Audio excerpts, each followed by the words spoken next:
Take a look at some NBA teams who were close to winning the championship last year but came up just short. So we're going to ask our panelists what is it going to take to get these teams over the hump in a segment we're calling The Missing Link. So guys, we're going to start with the Cavaliers. They fell to the Warriors in the finals and came up just 2 games short of the championship last season.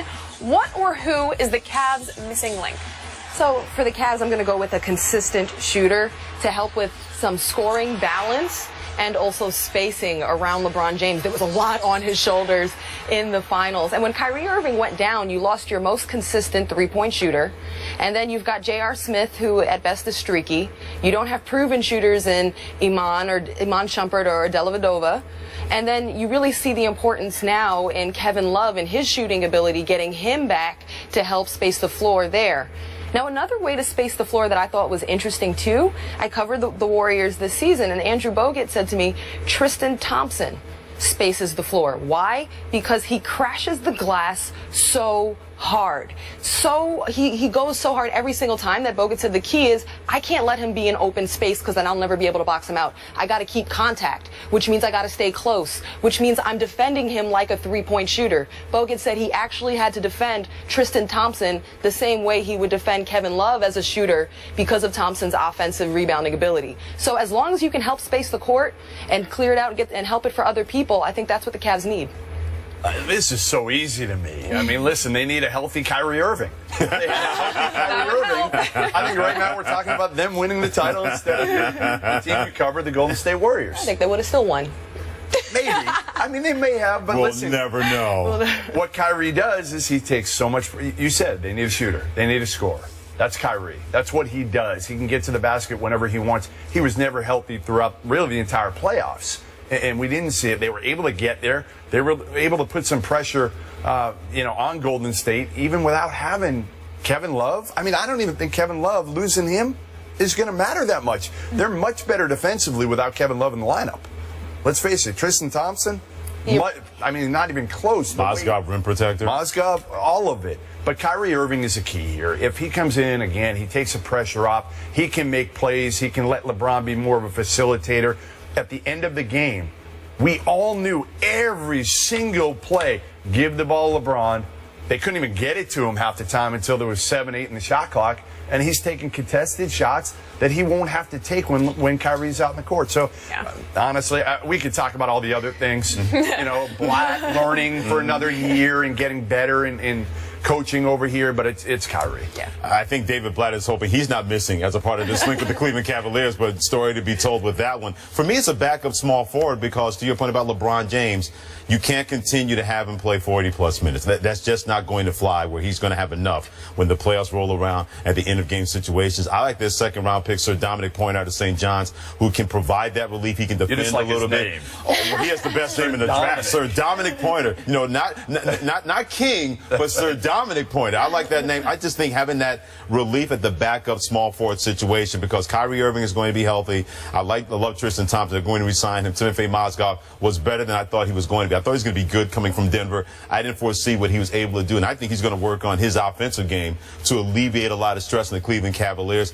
Whatever's going to happen between Blatt and LeBron, you know what? The future's going to take care of that. But if you can provide some relief at small forward this way, when he goes down, a guy will come in and not just decorate the court or hold minutes until LeBron gets back out there. He's going to be productive when he's out there. Maybe Sir Dominic Pointer can do that, but they're able to find that either with him or in free agency. That's going to be a boon to the Cleveland Cavaliers. You're a big Sir Dominic Pointer fan. By the way. Here's why. That's Sir Dominic Pointer helping out now? We'll put it this way. They're going to need all hands on deck from that standpoint, and you don't have to worry about him coming in and saying, we need you to give us 20 minutes. Hey, give us 10. They give that guy a break. I think it's we need you to give LeBron his towel.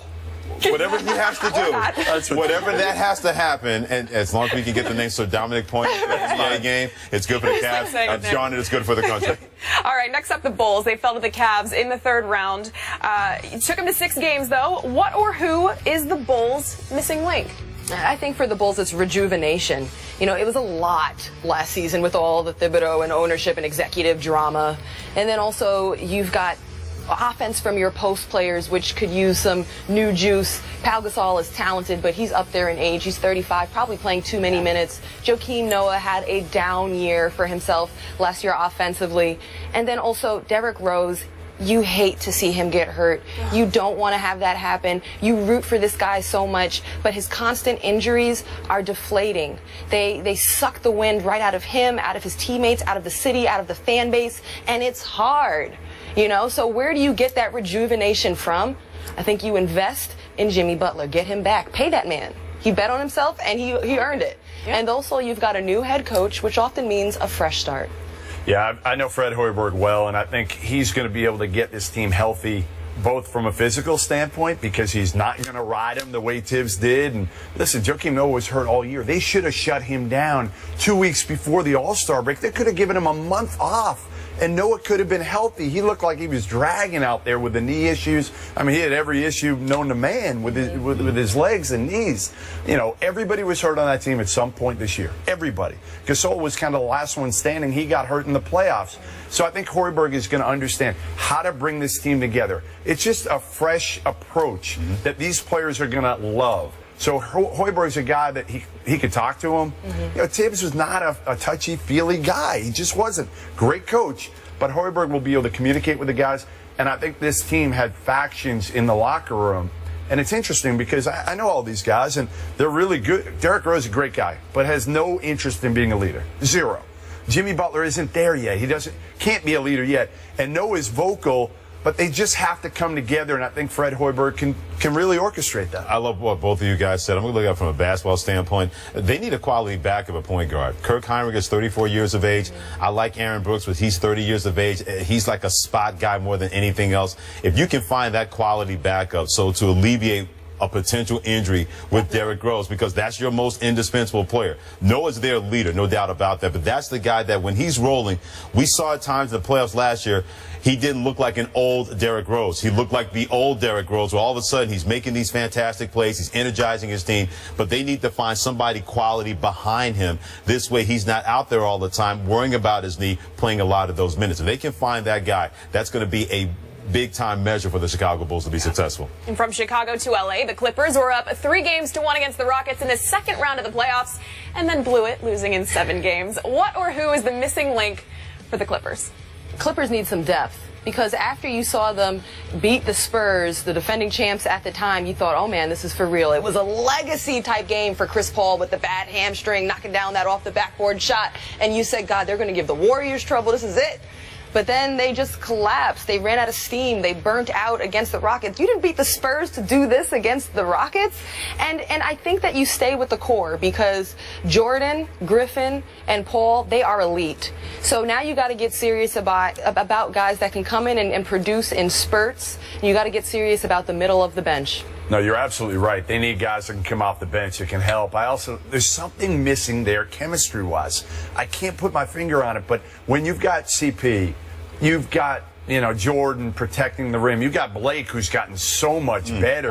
I mean, this was a guy that really wasn't very skilled when he came in, the NBA, came out of college at Oklahoma, and there's something missing there. And Doc Rivers is pretty good at managing people and managing players, but I just think there's got to be more cohesion with the Clippers. They have the talent.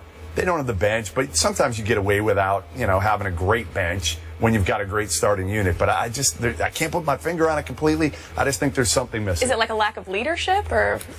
Yeah, no, I think CP, Chris Paul is a pretty good leader, and Blake's coming. He's still young.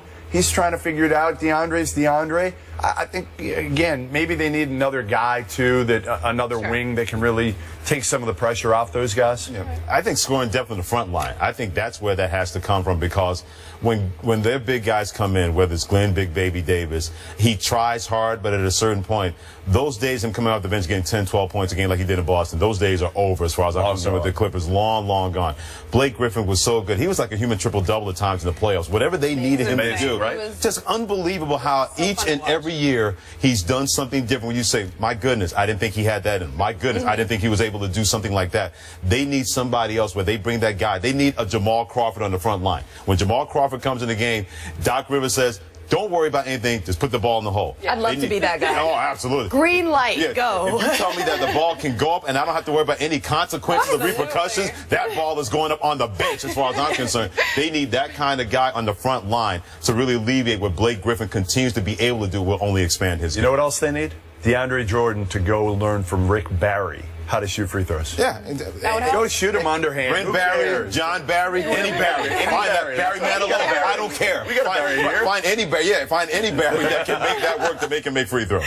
Well, lastly, James Harden and the Houston Rockets lost to the Warriors in the Western Conference Finals. What or who is the missing link in Houston? Rockets need a playmaker. They really missed Patrick Beverley when he was out with injury. Jason Terry is serviceable, but he's up there in age. And you saw in the finals in the playoffs with the Warriors, Harden has 13 turnovers. The ball's in his hands too much. You're asking so much of a very capable player. Get a playmaker who can create easier shots for Harden and Dwight Howard. Yeah, ditto. I mean, Patrick Beverley's great defensively. He's a bulldog, but I think they need an upgrade over Patrick Beverley in terms of a high-level point guard if they can do it. They got Sam Decker, a steal at 18 in this draft, but he doesn't fit their biggest need, which is a point guard. What you two said. Exactly. That's what they need, because James Harden, you can't have him, as Jamel Hill on His or Hers like to say, part of DTM, doing too much. He does enough as it is, and I thought he should have got more votes for MVP to make that a closer race between Steph Curry, Golden State, and himself. But yeah, Patrick Beverley, he's an off-the-ball guy that's a dogged defender. Jason Terry's 37 years of age. You can't count on that. He was never that kind of point guard playmaker. Anyway, you need that guy that when James Harden can say, oh, you can dribble the ball more than twice? Fine. Here you go. This way in the fourth quarter, he's stronger, he's more effective, and he can be that playmaker, not the one we saw having 13 turnovers in a closeout game versus Golden State. Well, we are going to get back to the newcomers. Towns goes number 1 and Okafor goes number 3. But will Okafor be the better pro? We'll compare the two big men when we come back. First Take is brought to you by Firestone. Whatever you drive, drive a Firestone. Well, we asked you earlier in the show, will the Knicks regret taking Chris Porzingis with the 4th overall pick? Surprising results here. 51% say yes, 49% say no. Really? Now that we know that, shocking. Yeah, it really is. So it's time to take a look at which teams were winners and which teams were losers in this year's draft. Each of the panelists will give us their choices, and we'll start with the winners. Ross. My winner, the Lakers. You know, they got D'Angelo Russell. They have a point guard for the future, an heir apparent to Kobe Bryant, and they can address all of their bigger post-player needs, big-time player coming in free agency. So they got everything they needed there, and also they picked up Anthony Brown out of Stanford, which I think is a very nice catch. A 3-and-D player, he can help stretch the court. Loser, I'm going to say Jahlil Okafor. Simply because he could have been a number 1 draft pick. And there's money to be made in being number 1 and storylines to be told. And then he ends up dropping to Philly, where it's a losing culture. There's a glut of post players, question marks. The game plan is not that clear. And it's just, I think it was tough on him. All right, I'm gonna rattle off a few winners real quick here. I'm gonna go with D'Angelo Russell as a winner. He's in LA. He's got the ball in his hands. He plays with Kobe and learns with Kobe. To me, the Miami Heat. You get Justice Winslow at 10. That's an absolute steal. He's going to be a great piece. Tough, versatile. He'll help kind of keep that culture going. I like Kelly Oubre in Washington. They've traded up a few spots with Atlanta and got a very talented wing player. So those are my 3 winners. Losers, Okafor, totally with you there. You don't want to be in Philly. You don't want to be in that culture. Number 2, the Celtics. I thought it was a bad pick. They took Terry Rozier. He duplicates what they already have. They took him at 16. It was a reach. Danny Ainge tried to trade up and couldn't. Rozier's kind of a non-shooting combo guard. Yeah, I went winners like players, because it's hard to say teams are winners and losers after the draft, although I'm going to go against that with the loser part of this equation. Winners, D'Angelo Russell, I'm with you guys. Going to the Lakers, Justice Winslow sliding in the Heat. Sam Decker going to the Rockets at 18, where you played with James Harden and Dwight Howard. I thought he won that one. All 3 of those guys losers.